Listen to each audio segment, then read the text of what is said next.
din natin ang ating mga kapatid at lalo na yung ating pong simbahan na ating pong mga kinabibilangan.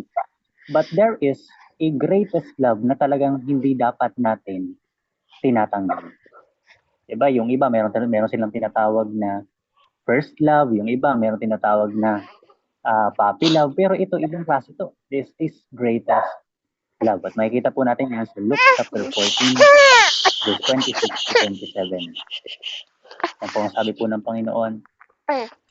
If anyone comes to me and loves his father and mother and wife and children and brothers and sisters more than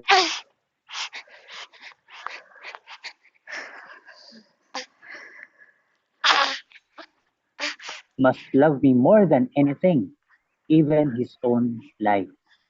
Whoever does not carry his own cross and follow me cannot be my disciple. Pong background po nito, ito pong sinabi po ng Panginoon sa Lucas, nagsalita po ang Panginoong Hesus sa harap ng maraming tao by this time. Marami po nakikinig sa Kanya and maraming gustong sumunod kay Jesus Christ by this time. Siyempre po, siya po ay magaling na guro, siya po ay magaling na preacher and teacher by this time. And makikita po natin na talagang marami din tao ang gusto din sumunod sa Kanya. Pero ang Panginoon po, ayaw niya po ng mga taong sumusunod lang dahil nakakita ng himala. Kundi gusto ng Panginoon yung talagang worshipers. Yung talagang susunod, yung talagang tinatawag nating disciples po ng Panginoon. Sinasabi ng Panginoon, basically, kung gusto mong sumunod, kung yung mga tao na ito ay gusto nang sumunod, ay dapat magkaroon sila ng higit na pag-ibig sa Diyos. Magkaroon ng greatest love sa Panginoon kumpara sa maraming bagay. Dahil ganoon din po sa ating pong buhay spiritual, sa ating pong pagiging disciple ng Panginoon, mahalaga po kasi kung sino po ang laman ng ating puso. Napakahalaga nun. Mahalaga po na kung ano ang lagay ng ating puso, no? Yung position ng ating puso, mahalaga. At the same time, kung sino yung person sa loob ng ating pong mga puso. And ngayon pong gabi, pag-uusapan po natin, anong mga bagay ang makikita natin tungkol dito sa sinabi po ng Panginoon natin tungkol sa ating pagsunod. Number 1, unang observation, love God more than anyone. Dapat mas mahal daw natin ng Panginoon higit pa sa kahit ano o kahit sino. Sabi ng verse 26a, if anyone comes to me and loves his father and mother and wife and children and brothers and sisters more than he loves me, then that person cannot be my disciple. So makikita natin na dito pa lang nilinaw na ni Lord na ang pag-follow sa akin at ang followership na tinatawag or ang discipleship na tinatawag requires commitment. And it requires greater love more than anything na matagal na naman natin minamahal. At by this time, sabi ni Lord, kung sino mang mas mahal ang ibang tao, higit sa pagmamahal niya sa akin, that person cannot be my disciple. Kasi the moment na po na mag-decide ang isang tao na si Lord na ang nasa puso niya, dun sa nagiging tunay na disciple. Ulitin ko po yun. The moment na ang isang tao ay magkaroon ng decision na si Lord na ang nasa puso niya, mas mahal niya na si Lord, dun sa tunay na nagiging disipulo ng Panginoon. Basically, sinasabi po natin, si Jesus na ang central object ng pag-ibig po natin. Si Jesus na ang central object ng ating pagmamahal, central object ng ating pag-serve. Kasi hindi po masama na magmahal sa hindi masama na magmahal sa ating tatay, hindi masama magmahal sa ating family, wife, children, brothers and sisters, katulad po ng sinabi. Pero ang simpleng sinasabi sa akin ng Panginoong Hesus, higit pa sa pagmamahal natin sa mga taong ito, dapat siya ang may pinaka malaking part. Siya ang pinaka-source ng pagmamahal na binibigay natin sa mga tao na ito. Basically, dapat po wala pong kakompetensya si Lord sa trono ng iyong puso. Kasi po, bawat tao, meron pong trono ang ating mga puso. And maraming tao, ang trono ng kanilang puso, pera. Ang nakaupo sa trono ng kanilang puso ay fame. Ang nakaupo sa trono ng kanilang puso ay careers. But as disciples, as followers of the Lord, Sinasabi ng Panginoon, dapat walang kakompetensya ang Diyos sa trono ng ating mga puso. Ibig sabihin yung naghahari sa ating pong mga. So we must be careful to not make idols inside our hearts. Dapat maingat tayo na dapat yung puso natin ito babantayan. Kasi sabi po ng Panginoon sa kanyang pong salita, to guard our hearts because above all things. This is deceiving. Nagdi-deceive po. Mismo ang ating puso, dinideceive tayo. Kaya nga po, kung hindi tayo tatawag sa Panginoon at kung hindi si Lord ang first love nito at hindi siya ang greatest love nito, yung ititibok ng ating puso na ito ay pawang kasamaan. Kasi nagiging mabuti lang po ang tinitibok ng puso natin kapag tayo po ay malapit sa Diyos. Kasi kung pipiliin nating mas mahalin ang ating pansarili at ibang tao at labas si Jesus sa usapan, hindi tayo magiging epektibo sa kanyang kingdom. Yun po ang totoo. Si Diyos mismo ang nagsabi na hindi qualified ang isang taong hindi mahal ang Panginoon. Kaya nga po kayo naniniwala, lahat po na nasa Prayer Warrior Ministry ay mahal ang Panginoon. Kaya po tayo effective sa kingdom niya. Tama nga naman, kung hindi mo mahal ang trabaho mo, hindi mo mahal ang isang kumpanya, hindi ka maging effective sa pag-work mo. Ganun din. Same principle applies sa kingdom ng Panginoon. We must love God above all else so that whatever we do, we will do it for the glory of God. Pangalawa, to love God more than yourself. So kung una, mahal mo si Lord, higit sa kahit sinong tao, higit sa nanay, higit sa tatay, higit sa family. Pangalawa, love God more than yourself. Sabi po ng verse 26, a person must love me, sabi ni Jesus, more than anything, even his own life. Basically, sinasabi ni Lord, pag mahal mo ako, dapat mas mahal mo ako kumpara sa sarili mo. Sa kahit anong bagay, higit sa lahat, yung buhay mo mismo, mas mahal mo ko dyan. Kasi sa pagiging disciple, kailangan mag-decision tayo at tanggapin natin hindi na tayo ang hari sa ating buhay. Si Jesus dapat ang otoridad sa ating pong buhay. Amen. Siya na po ang head, siya na po ang Lord. Kaya nga po tinatawag natin isang Lord eh. Amen. Kasi dapat mas mahal mo si Lord kaysa sarili. Dahil kung wala si Lord, karamihan sa nais ng ating puso ay yung mga bagay na ikakapahamak lamang po natin. Yung pong kailangan natin gawin. You see, kaya nga po, even si Christ, nung tinuruan niya mga disciples how to pray, sabi niya, you should pray like this. Our Father, who art in heaven, hallowed be thy name. Your kingdom come. Your will be done. So, hindi po will natin. Hindi rin kingdom natin ang ating binibuild. Katulad nga po na sabi po ni Sir Beverly kanina na ang glory na lahat ng ating ginagawa ay sisiguraduhin na makakabalik sa Panginoon. Yun po ang ating pong puso. Mas mahal natin si Lord kaysa sa ating mga ginagawa. Mas mahal natin si Lord kaysa sa ating mga achievements, even nga sa victory na ating natatanggap sa mga gawain natin. Dapat mas mahal natin ang Panginoon. Amen po ba? Mga kapatid, Amen. ingat tayo. Kasi ang labis na pagmamahal sa buhay dito sa lupa ay magiging kalungkutan natin pagdating ng ating kamatayan. Ulitin ko po yun. Mag-ingat po tayo kasi yung labis na pagmamahal sa mga bagay dito sa lupa at pati yung buhay ay magiging kalungkutan natin pagdating ng ating kamatayan. Sabi doon, his own life. Dapat bigay natin kay Lord. Hindi yung ako yung masunod, ako lang, ito gagawin ko. No. Ano ba sabi ni Lord? Remember, He is the chief shepherd. Katulad ko po, ako po ay pastor. Hindi po ako ang pastor ng aking buhay. Kailangan ko po bilang pastor, meron din ako nagpapastor sa akin. Ibig pong sabihin, hindi po akong otoridad. Merong chief shepherd, walang iba kundi ang ating Panginoon. Sabi po ng Panginoon sa John 12:25, whoever loves his life in this world will lose it.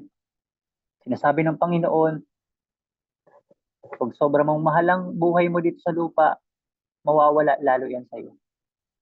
The more mo sang kinikimkim, the more mo sang binibihag, the more mo sang gustong ikip, the more mo sang mawawala.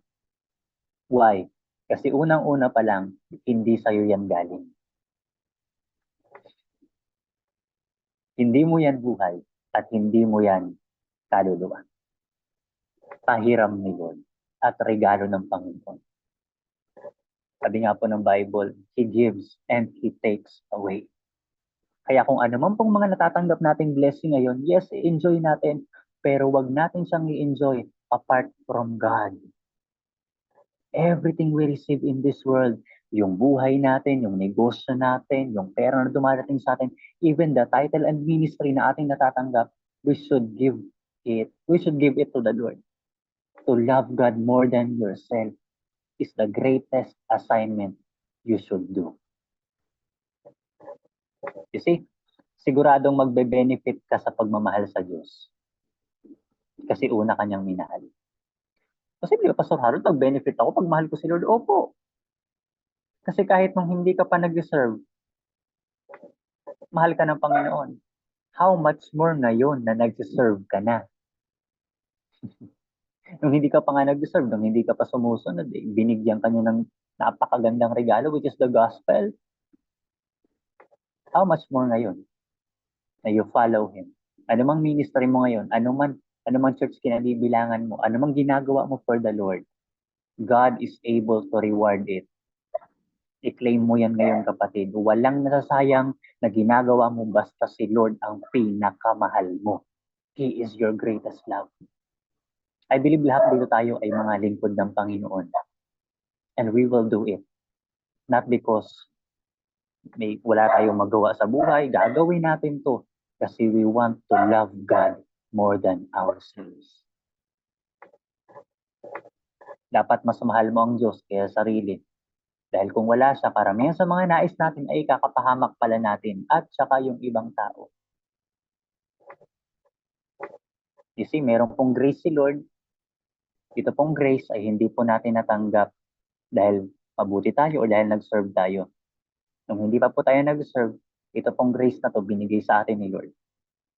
Pero ngayon pong nag-serve na tayo, sa kalakihan ng grace ni Lord, may ibibigay siyang reward. So grace, hindi mo deserve. Yung nag-serve ka na, may reward, which is ibibigay yung anong deserve mo. Lahat po ito ay dahil sa pagmamahal. Yung una, yung grace, dahil sa pagmamahal ni Lord. Yung reward, dahil sa pagmamahal mo sa Panginoon. Kaya kung ano man yan na ginagawa mo, see to it that you will do it. Not because you love yourself, not because you love your title, not because you love anything, but you love the Lord. Amen. Number 3. Ito po ang pong last na observation. Maikli lang po yung topic ko. Maikli lang po. Pangatlong observation na sinasabi sa atin ng Panginoon sa greatest love na ito. Love God by carrying your cross. Ulitin ko lang po. Number 1, love God more than anyone. Pangalawa, love God more than yourself. And lastly, love God by carrying your cross. Sabi ng verse 7, whoever does not carry his own cross and follow me cannot be my disciple. Whoever does not carry his own cross and follow me cannot be my disciple. Sinasabi to ni Lord sa mga followers niya by this time. Notice po, didiinan ko yung word na follower, hindi ko po ginamit yung word na disciple. Kasi maraming tao sumusunod pero hindi disciple. Sumusunod lang kung saan pupunta, andun din sila. Kung andito yung mission ni Lord, andun din sila. Kung andito yung preaching ni Lord, andun din sila. Pero pag sinabi ni Lord, ito, talikuran nyo to. Ako lang ang daan papuntang langit. Nagrereklamo. Sinabi niya ito sa mga followers niya. At kasama na din sa mga disciples na nakikinig doon sa circle na yun. Ano sinasabi ni Lord? You must carry your cross. Gusto kong imagine ninyo, anong ibig sabihin nito sa part nila? Sa context po nila, they are Jewish people under under the rulership of Roman Empire. At nung narinig po nila itong carry his own cross, mabigat po ito sa kanila. Kasi ang message po ng cross, pag napakinggan nilang, teka, yung pagpasa ng cross, trabaho yun ng mga papatayin eh. Remember, yung sila ay pinakot, nagpasa siya ng cross. So for these people to hear this message, sabi ng Panginoon, whoever does not carry his own cross and follow me cannot be my disciple. Ang pagkagets po nila nito, hanggang kamatayan. Dapat susunod ka kay Lord. Marami kasing tao eh. Ang bilis tumalikod kay Lord. Nagka-problema lang, ganito. Sinisisi pa si Lord. Kung talaga mabuting Diyos ka, ba't ko ito pinagdaanan? Pero para sa mga tao na hanggang ngayon nagpapatuloy, pinagpala ka. Kasi naunawaan mo na ang tunay na pagsamba sa Diyos ay hindi pagsamba sa mabubuting bagay. Kasi ang tunay na pagsamba sa Diyos, kahit dumaan ka man sa masamang sitwasyon, alam mong may mabuting Diyos na sa iyo'y umaalalay.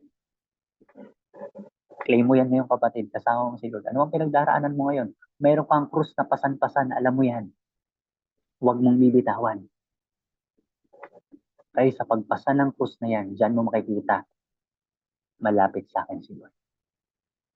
Dyan mo makikita, ganito pala ang ginawa ni Lord para sa akin. Ito pala ang ibig sabihin ng magmahal, ang magsakripisyo. Ang pagmamahal nila sa Diyos, natin sa Diyos, ang pagmamahal natin sa Diyos ay may kaakibat po na paghihirap. May kaakibat po na sakripisyo.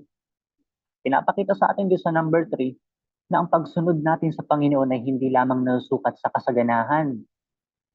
Hindi lamang nasusukat sa, ay okay, ang lakas ng sales, ang lakas ng benta, ay nakapasa ako sa ganito, okay kami ng asawa ko. Hindi lang nasusukat sa ganun, which is pwede naman. Nasasabi natin, praise the Lord. Kasi natanggap ko to. Pero alam niyo ba, pinakamasukat na tayo ay nag-worship kay Lord sa panahon na tayo ay nagsasuffer. Ano ang response natin? Makikita mong isang tao na nag-worship kay Lord na kahit dumadaan sa napakasakit na sitwasyon, nag-worship pa rin. I believe. Ipagtabi mo yung isang tao na nakatanggap ng blessing na gustong-gusto niya, tapos nagsasabing praise the Lord. Itabi mo rin yung isang tao na dumadaan sa suffering niya, pero nag-worship kay Lord. I believe, pinakabibilib ka dito sa may nag-suffering. Kasi mas mahirap magpasalamat sa ganung sitwasyon. Madali ko magpasalamat pag masaya.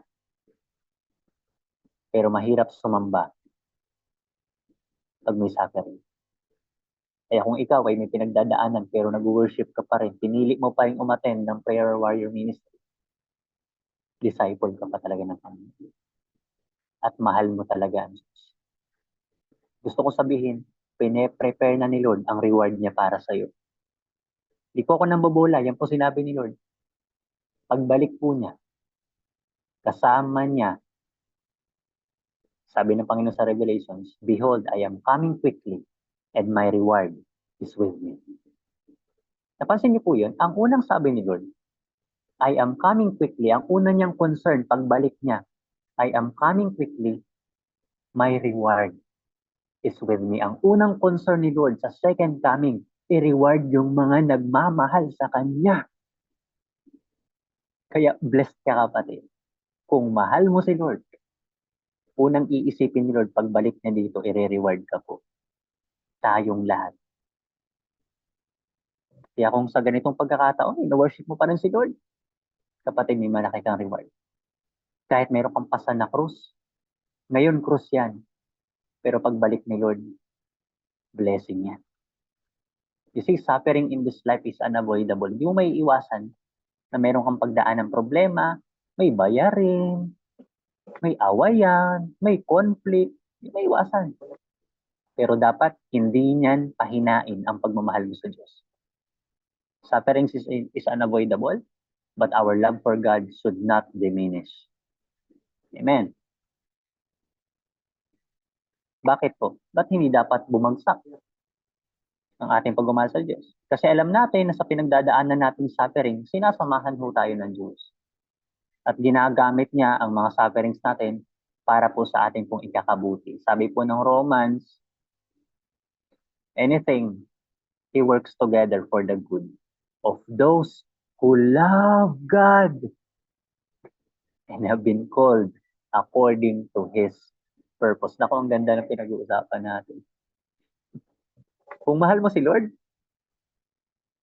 sabi ng Bible, lahat ng pinagdadaanan mo para sa ikakabuti mo. Kaya kahit masakit ngayon, pag mahal mo si Lord, kahit sa sakit na yan, gagawin niya lahat para sa ikabubuti mo. Gagawin niya lahat para sa ikabubuti mo. Kapatid, nakita na natin ang pagmamahal ng Diyos. Pwede pong pa-atras ng ating pong PowerPoint. Nakita na natin ang love ng Diyos para sa atin sa persona ni Jesus. Amen? Malinaw po. Pinakita na sa atin, Lord, mahal tayo ng Diyos. Ngayon naman po, ipakita rin natin ang pag-ibig natin by following Him. Kahit ano mang pinagdaraanan mo, mahalin mo pa rin ng Diyos. Kasi ang totoong pagmamahal, hindi po nakadepende sa emosyon. Kasi maraming tao pwede magsimula na masaya, pero bibihirang Kristiyano lang ang nakapagpapatuloy na may ngiti sa puso. Posible kasi nagsimula sa may ngiti sa labi eh. Ang saya-saya magpuri. Ay, ganito pala maging Christian. Ang saya-saya. Teka, 5 years, 10 years, 25 years, malalaman mo na Kristiyano talaga yan at mahal niya si Lord. Posibleng hindi na gaano malaki ang ngiti sa labi, pero ang laki ng ngiti sa puso. Yan, mahal niya si Lord. Sige dito ngayon, gumingiti ka na. Kasi mahal mo si Lord. Kasi pag may ngiti sa puso mo, napapangiti mo si Lord. Dahil yan sa pagmamahal. Basic. John 3:16. For God so loved the world that He gave His only Son, that whosoever believes in Him should not perish, but have everlasting life. May linaw na po ang John 3:16 ni Lord sa atin. Malinaw, sabi niya, so loved the world. God so loved the world. He gave. Malinaw. Na ang pagmamahal ni Lord sa atin, napakalinaw.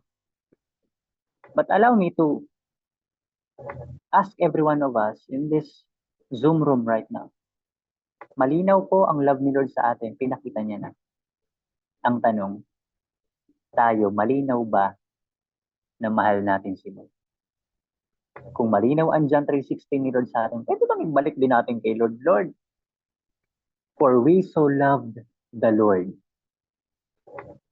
that we could give everything in our life to worship you. Pwede yun, no? John 3:16 natin para kay Lord. For we so loved the Lord that we would give our life for His glory. Kaya kung meron kang cross ngayon, ano man challenges pinagdadaanan mo, worship ka pa rin. What is your cross, kapatid? Ano yung cross ko, Pastor Harold? What is something that wears you down?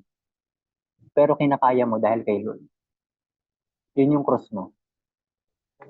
Posibleng cross mo, kapatid, ay sakit.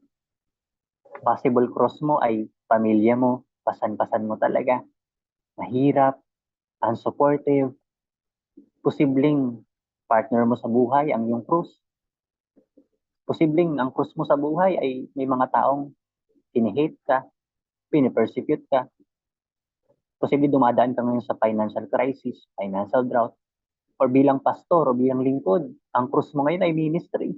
Challenges, members, paano papalaguin yung discipleship, paano papalaguin yung church. And bilang mga lingkod ng Diyos, isa sa mga cross natin ay yung calling na ito. Pero alam niyo po, ba tayo nagpapatuloy?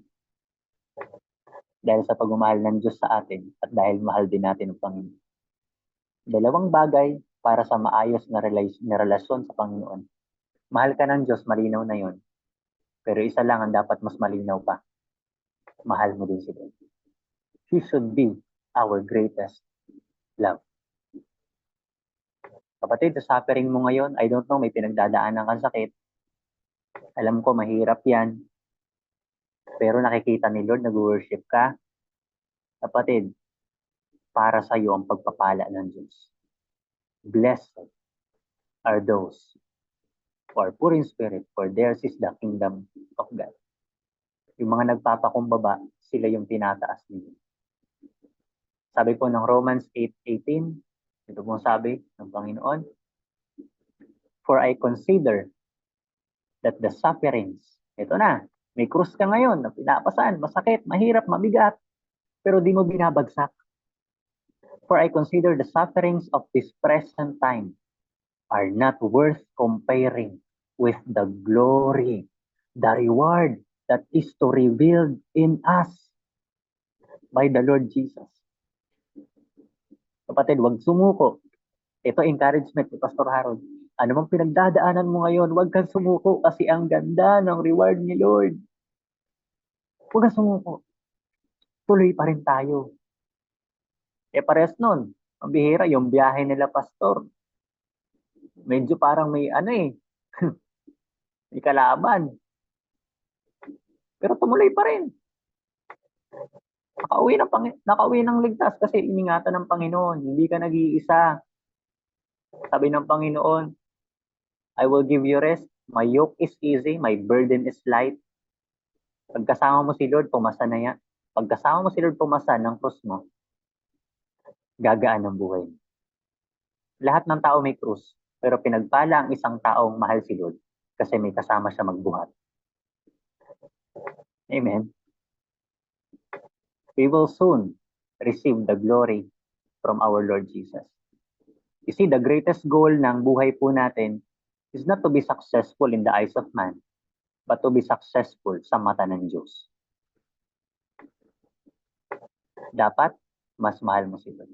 Kaya huwag titigil kahit may krus tayong pasan. Kasi kasama mo si Lord. Kapatid, kung meron kang krus ngayon, pasalamatan mo ang Panginoon. Next, dito po magkitapos. Kuya, kung meron kang krus, congratulations. Pwede mong palakpakan ng sarili mo at si Lord. Kung meron kang krus na pinapasan at greatest love mo pa rin si Lord, congrats. Dahil disciple ka talaga. At para sa iyo ang reward ng Panginoon.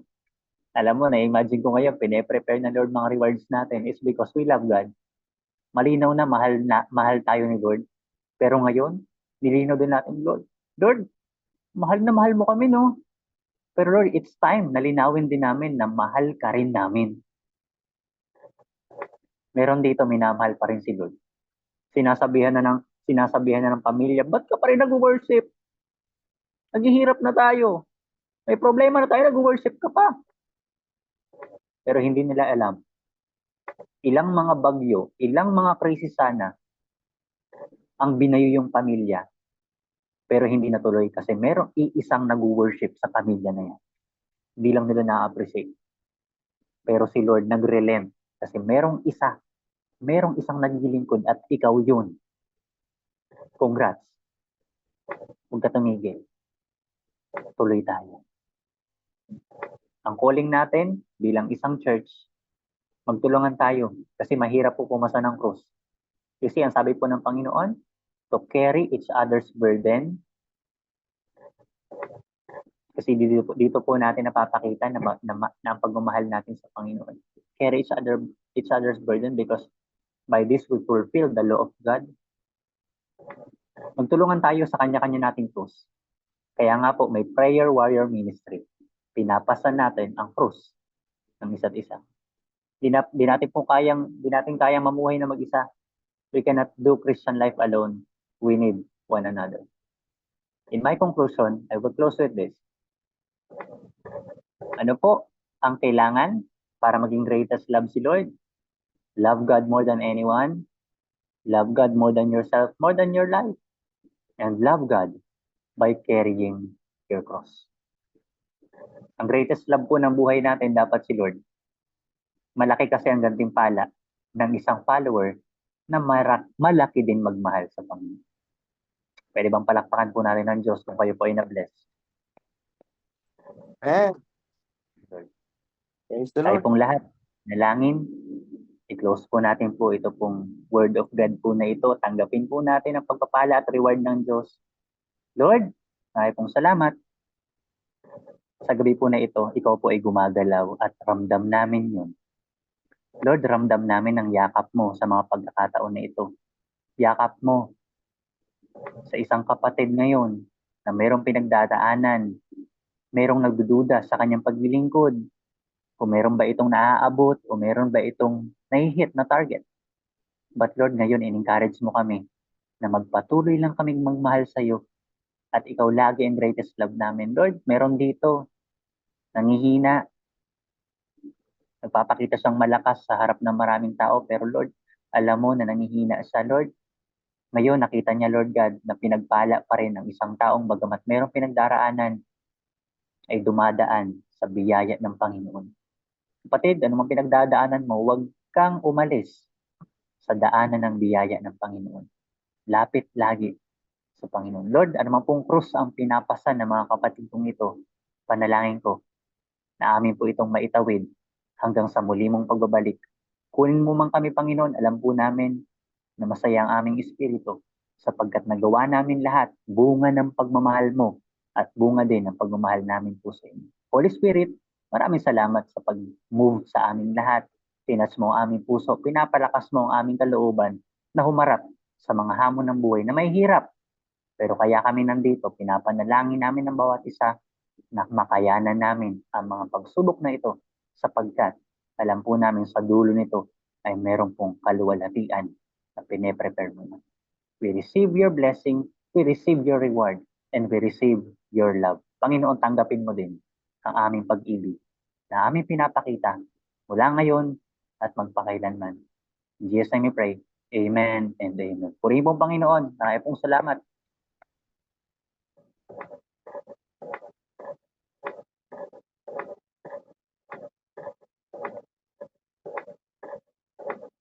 Ayan, glory to God po. Sa buhay mo po, Pastor Harold Lingayo, sa napakagandang mensahe na yung ibinaba sa mga oras nito. At patuloy ka pa po na pagpalain pa ng ating Panginoon. At gayon din po ang iyong spiritual na pamumuhay po, Pastor. Ayan. At ngayon po ay darako na po tayo sa mga insight po ng ating mga pastors and pastora. Ayan.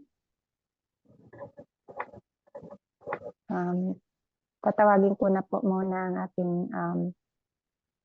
ating pastora na Isel. Ayan, pastora, ikaw po muna ang mauna. Sige po. Ano lang, siguro additional insight lang dun sa na ni Pastor. So, bali yung dito sa 14:26 to 27. Diba sabi niya, if anyone comes to me, does not hate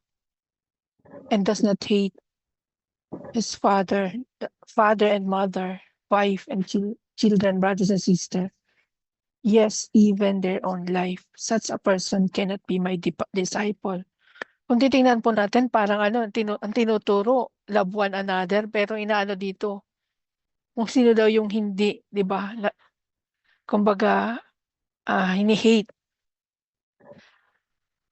This is pertaining talaga sa we should not love this world. Kasama na dyan ang ating magulang, ang ating asawa, more than God. Kasi yung word dito na, if anyone comes to me, pag tinignan natin yan kasi sa Greek, no, erkomai, meaning it's either metaphorically coming to God, coming to Jesus, or going to Jesus, or metaphorically, spiritually coming, or nandun tayo sa state or act of going to Christ, or yung even dun sa state na pumapasok tayo sa kaharian ng Diyos.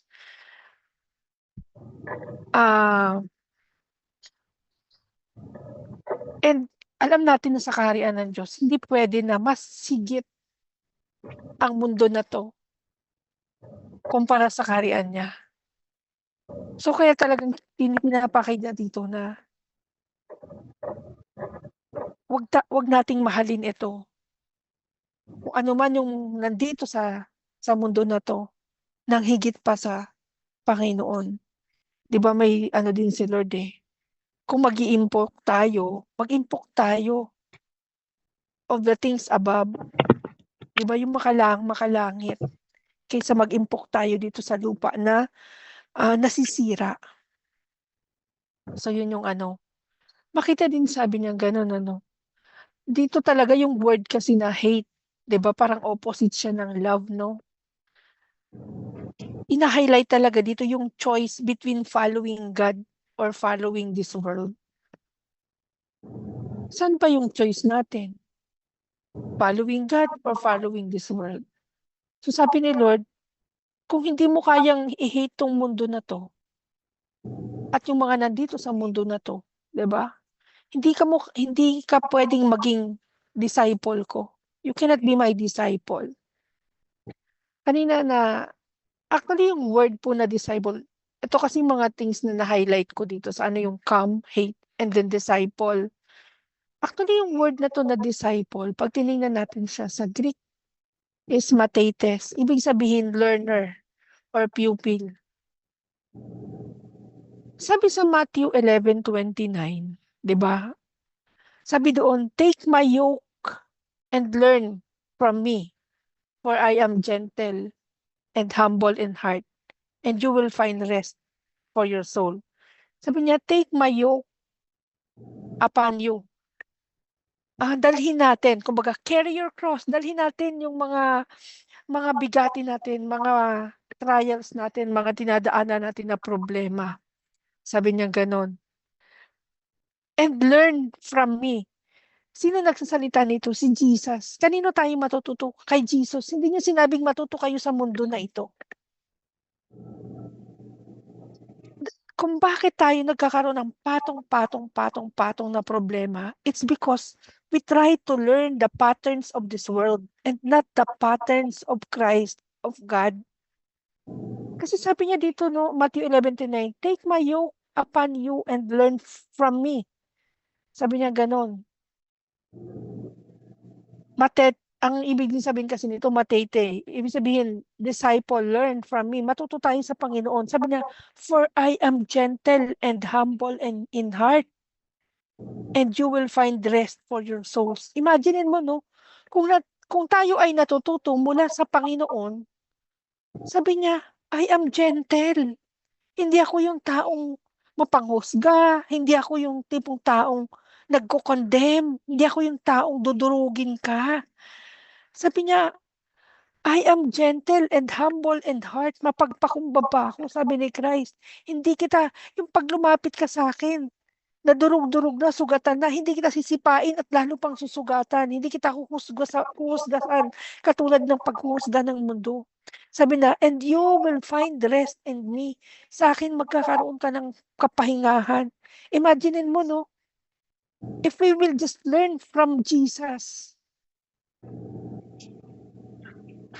who is gentle and humble in heart, magkakaroon tayo ng kapahingahan. Pero saan tayo nakikinig, 'di ba? From the wisdom of this world, yung mga, sabi niya, yung mga guru na mga well-known. Pero tingnan natin, ano ba yung produkto ng mga knowledge of this world? Imagine niyo, no? Sabi ng Panginoon, 'di ba? Ano ba 'yon? Hindi lang tayo nabubuhay. 'Di ba? Sa tinapay, kundi sa bawat salita ng Diyos. Pero ano ang tinuturo ng mundo na 'to? Magpakayaman ka, magpakayaman ka, magpakayaman ka. So that's why, alang nangyayari sa atin, sobrang pagod na tayo sa kaka-chase ng kayamanan, kaka-chase ng mga nakapaligid dito sa atin, kung ano-anong pero tayo yung naghahabol. Samantalang if we are going to learn from Jesus, habulin natin si Jesus, the source of everything, of this wealth, of this prosperity, or everything of this. Sabi niya ganun, you will find rest in me. Kasi yung mundo, tinatry sa atin, i-chase mo tayo yung mag-chase dun sa kayamanan na yung pagod-pagod tayo sarili, in-overtime mo na ng walang humpay. And yet, pagdating dun, magkakasakit ka because you are violating the laws of heaven. Di ba nababiolate natin na sa halip na magpahinga tayo, matulog ka, hindi, kakayod ka pa rin kasi kinakailangan. Kasi pinag-iipunan ko, dapat maabot ko to. Pero nung sabi ni Lord, learn from me. Learn from Jesus. Kaya tingnan po natin, ano ba yung tinuturong na knowledge ng world na to sa atin? Kaya sabi niya, no?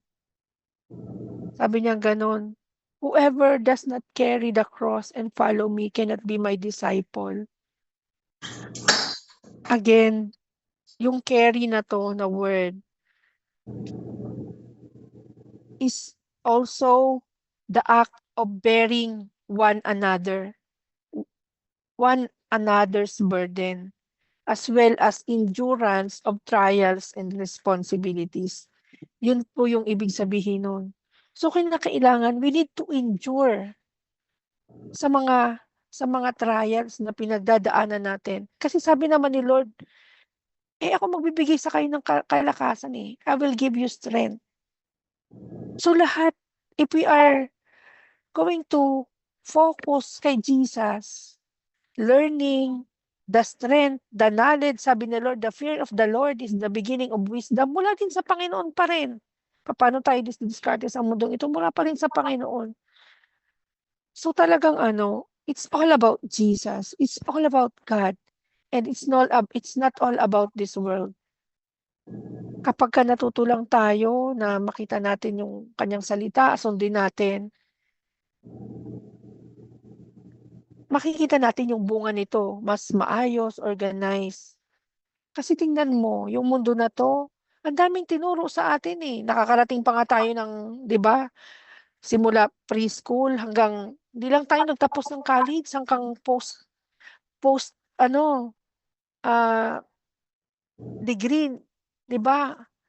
May master's degree pa, may PhD pa. Di po ba? So ang daming tinuturo sa atin ng world na to. Pero I am not against that, no.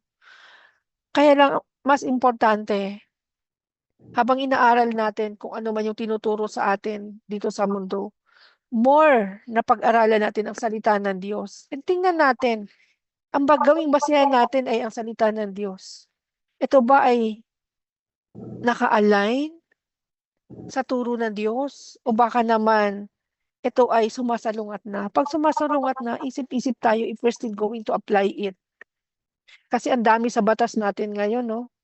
Hindi na ayon sa kalooban ng Diyos. And that's part of the knowledge of this world. Kaya tayo nagkakagulo.